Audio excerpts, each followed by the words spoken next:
الحمد للہ وحدہ والصلاة والسلام علی من لا نبی بعدہ۔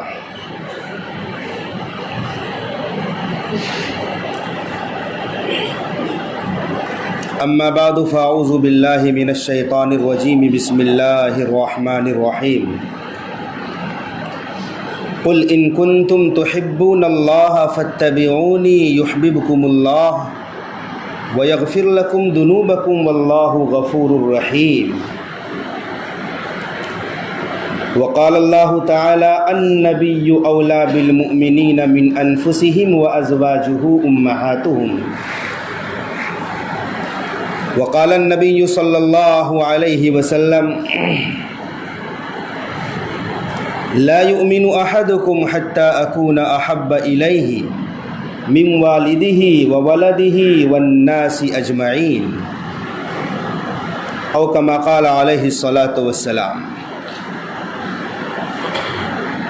کہ محمد سے وفا تو نے تو ہم تیرے ہیں، یہ جہاں چیز کیا ہے لوح و قلم تیرے ہیں۔ اگر دونوں جہاں کی کامیابی گر تجھے درکار ہے تو ان کا دامن تھام لے جن کا محمد نام ہے صلی اللہ علیہ وسلم۔ اور جان دی ہوئی اسی کی تھی، جان دی ہوئی اسی کی تھی، حق تو یہ ہے کہ حق ادا نہ ہوا۔ حضرات معزز سامعین کرام، ایک دفعہ رسول اللہ صلی اللہ علیہ وسلم کے ہاتھ میں سیدنا عمر رضی اللہ تعالی عنہ کا ہاتھ تھا کہ حضرت عمر رضی اللہ عنہ بول پڑے، یا رسول اللہ، مجھے اپنی جان کے سوا اپنی اولاد، اپنے ماں باپ، بلکہ تمام چیزوں سے زیادہ محبت آپ سے ہے سوائے اپنی جان کے۔ پیارے آقا صلی اللہ علیہ وسلم نے فرمایا، عمر اگر ایسی بات ہے تو ابھی ایمان میں کچھ کسر ہے۔ تو سیدنا عمر رضی اللہ تعالیٰ عنہ نے اپنی ذات پر غور کیا کہ میں نے کیا بول دیا۔ میری جان تو ہمیشہ آپ صلی اللہ علیہ وسلم پر فدا ہے، قربان ہے۔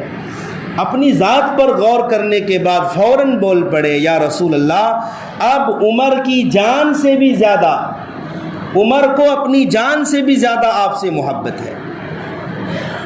تو حضور صلی اللہ علیہ وسلم نے فرمایا، الآن یا عمر، عمر اب ایمان کامل ہوا۔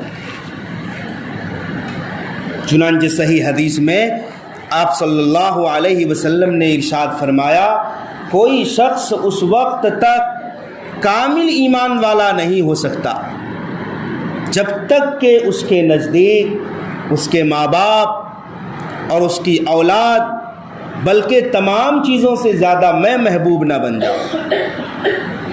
آپ صلی اللہ علیہ وسلم کتنے قریب ہیں ایمان والوں سے، اللہ نے کھول کر واضح طور پر بتایا ہے۔ قرآن حکیم میں ہے، النبی اولیٰ بالمؤمنین من انفسہم۔ ایک شخص اپنی جان سے کتنا قریب ہے، لیکن قرآن کہتا ہے کہ نبی صلی اللہ علیہ وسلم تمہاری جان سے بھی زیادہ قریب ہے تم سے۔ ہماری جو جان ہے اس سے بھی زیادہ نبی صلی اللہ علیہ وسلم ہم سے قریب ہے۔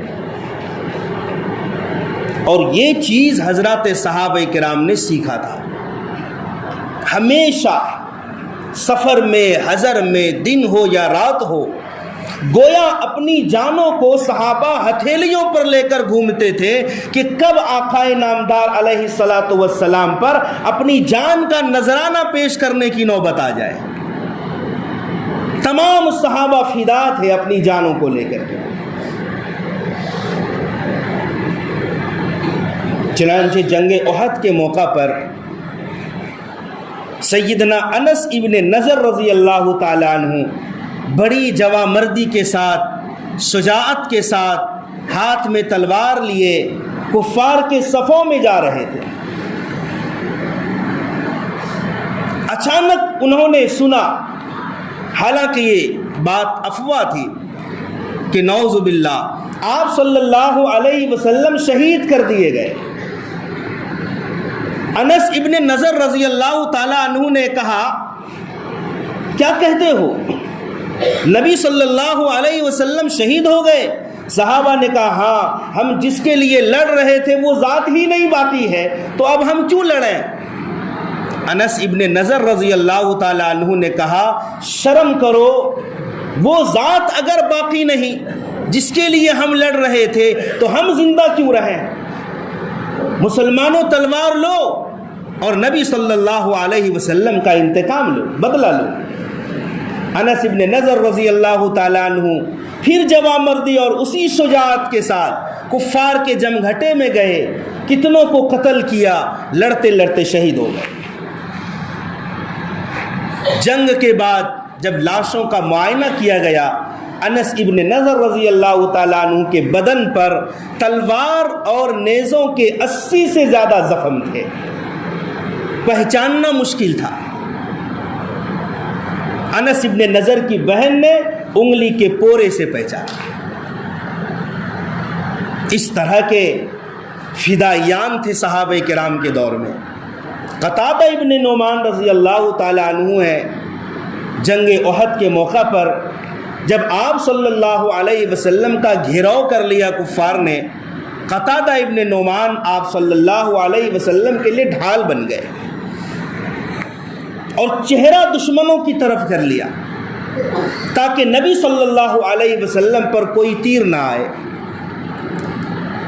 ایک تیر قتادہ ابن نعمان کی آنکھ میں لگا، آنکھ کا ڈھیلا باہر نکل گیا۔ قتادہ ابن نعمان نے ہاتھ میں لیا، پیارے آقا صلی اللہ علیہ وسلم کی خدمت میں پہنچے، آپ صلی اللہ علیہ وسلم آپ دیدہ ہو گئے۔ کہا قتادہ اگر صبر کرو، اس آنکھ سے اچھی آنکھ تمہیں جنت میں ملے گی، اور اگر تم کہو تو میں درست کر دوں۔ قتادہ ابن نعمان رضی اللہ تعالیٰ عنہ نے کہا یا رسول اللہ، میری نئی شادی ہوئی ہے، اگر میں اس حالت میں گھر پہنچا تو میری بیوی ناراض ہو جائے گی، اور مجھے اپنی بیوی سے بہت محبت ہے۔ یا رسول اللہ اگر صحیح ہو سکتی ہو یہ آنکھ تو ضرور کر دیجئے۔ آقائے کریم علیہ الصلاۃ والسلام کی ذات پر قربان جاؤ، نبی نے اپنے مبارک ہاتھ سے آنکھ کا ڈھیلا لیا جو لٹک گئی تھی باہر، اور آنکھ کو اس کی جگہ پر رکھ دیا اور دعا فرمائی، اے اللہ قتادہ کی اس آنکھ کو اس آنکھ سے زیادہ خوبصورت بنا دے۔ قتادہ ابن نعمان کہتے ہیں میں بوڑھا ہو گیا، مگر میری جس آنکھ پر رسول اکرم صلی اللہ علیہ وسلم کا مبارک ہاتھ لگا تھا، اس آنکھ میں روشنی دوسری آنکھ سے زیادہ تھی، کبھی درد محسوس نہیں ہوا ساری زندگی۔ میرے بھائیوں دوستو بزرگوں، جنگ احد میں رسول اللہ صلی اللہ علیہ وسلم پر کافروں نے اس طرح گھیراؤ کیا تھا، صرف 9 صحابہ رہ گئے تھے جو نبی کے محافظین تھے، 7 انصاری، 2 مہاجرین میں سے حضرت طلحہ اور حضرت سعد بن ابی وقاص رضی اللہ عنہ۔ جب دیکھا کہ دشمنوں نے حملہ شروع کر دیا، پیارے آقا صلی اللہ علیہ وسلم نے فرمایا کون بہادر ہے جو دشمن کو میرے سے دفع کرے اور میری حفاظت کرے؟ چنانچہ ایک انصاری آگے بڑھے، وہ شہید ہو گئے، پھر دوسرے بڑھے، وہ بھی شہید ہو گئے، 7 کے 7 انصاری صحابہ شہید ہو گئے۔ اب 2 بچ گئے قریشی مہاجرین، پیارے آقا صلی اللہ علیہ وسلم کے لیے اس طرح ڈھال بن گئے کہ سعد بن ابی وقاص رضی اللہ تعالی عنہ کو اللہ کے نبی نے اپنے ترکش سے تمام تیر نکال کر دیے۔ حضرت سعد بن ابی وقاص کے پیچھے آپ صلی اللہ علیہ وسلم ہیں اور سعد بن ابی وقاص ڈھال بن گئے ہیں، کوئی تیر، کوئی بھالا، کوئی نیزہ پیارے آقا تک نہ پہنچ پائے۔ پیارے آقا تیر دے رہے ہیں اور فرما رہے ہیں کہ سعد میرے ماں باپ آپ پر قربان، تیر چلاؤ۔ میرے ماں باپ آپ پر قربان تیر چلاؤ۔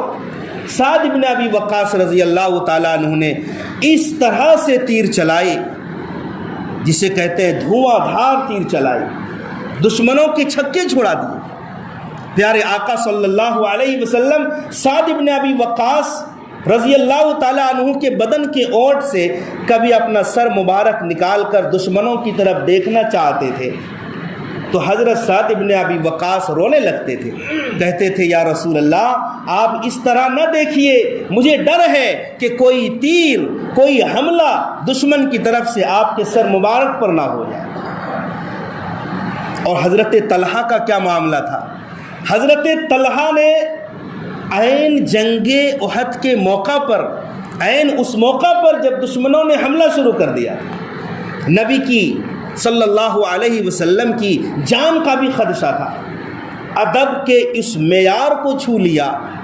حضرت طلحہ نے کہا میری ہمت نہیں ہوتی کہ میں دشمن کی طرف اپنا رخ کروں اور میری پیٹھ رسول پاک صلی اللہ علیہ وسلم کی طرف ہو جائے، میں یہ بے ادبی برداشت نہیں کر سکتا۔ چنانچہ اللہ کے نبی کی طرف اپنا چہرہ کیا اور پیٹھ دشمنوں کی طرف کر دیا۔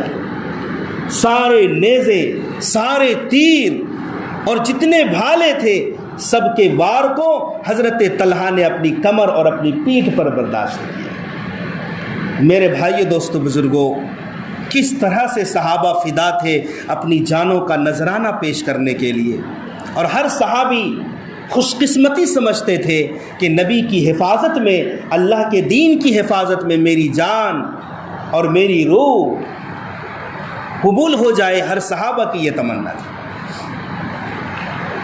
ادب کی بات آئی تو حضرت ابو دجانہ رضی اللہ تعالیٰ عنہ، جنگ احد کے موقع پر آپ صلی اللہ علیہ وسلم نے ابو دجانہ کو اپنی تلوار دی تھی،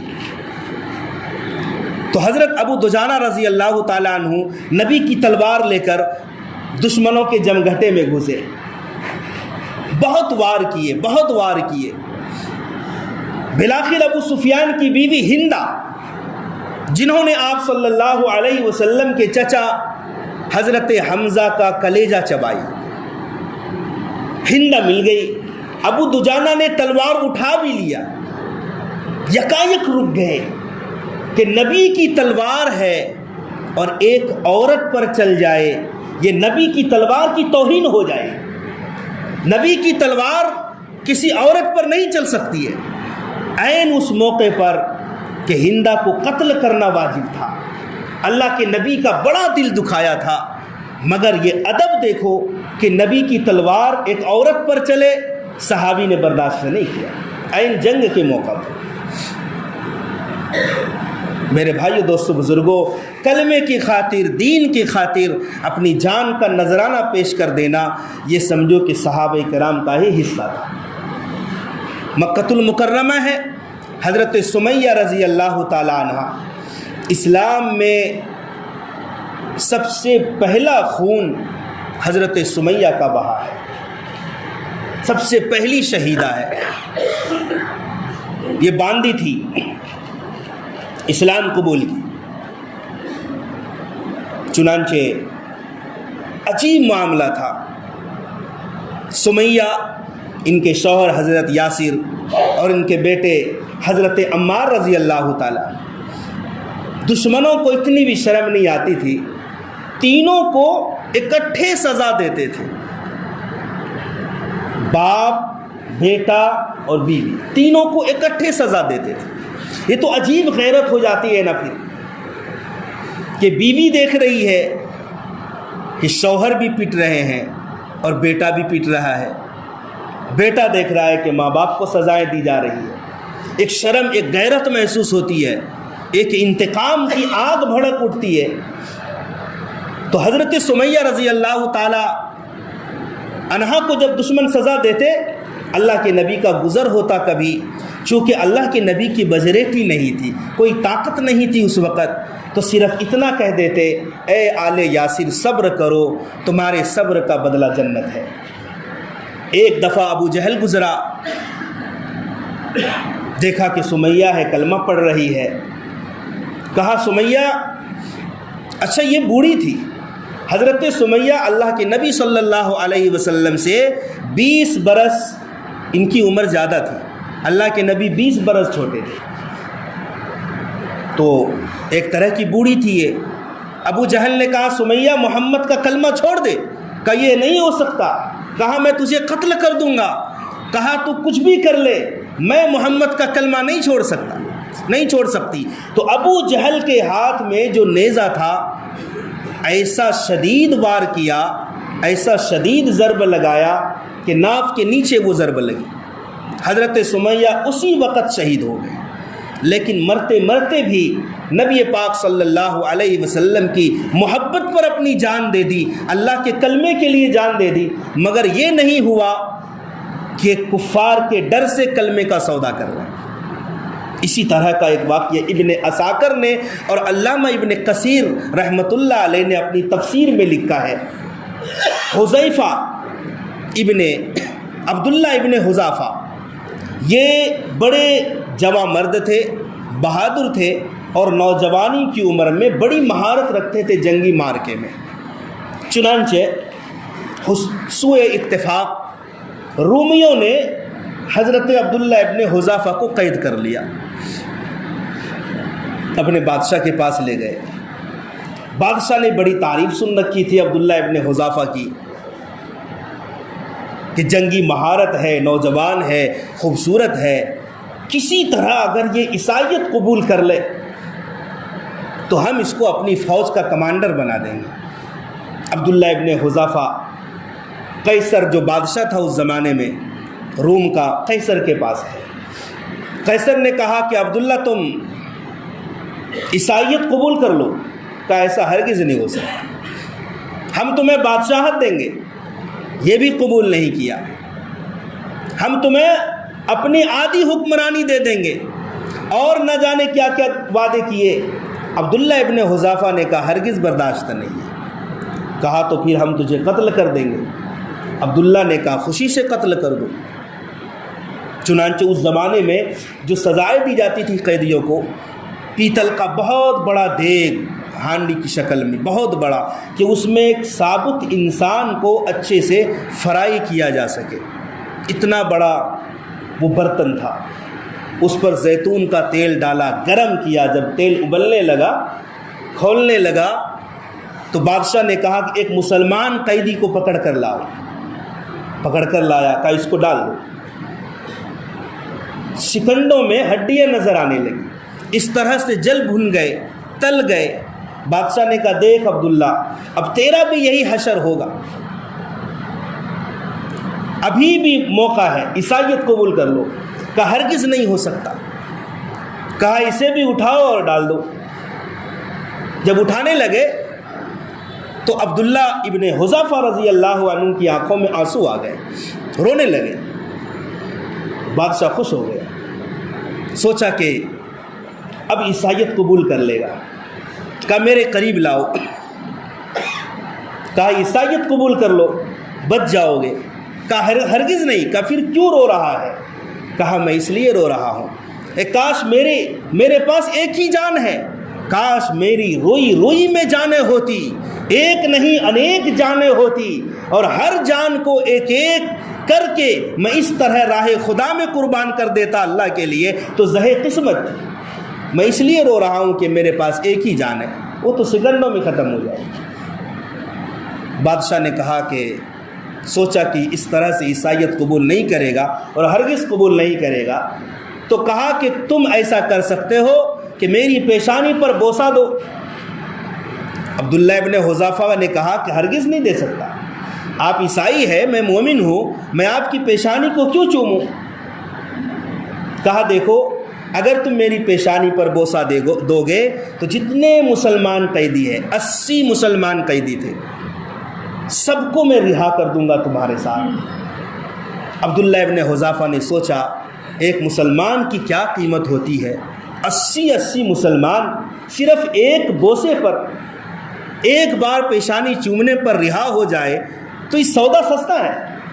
عبداللہ ابن حذافہ نے کہا مجھے قبول ہے۔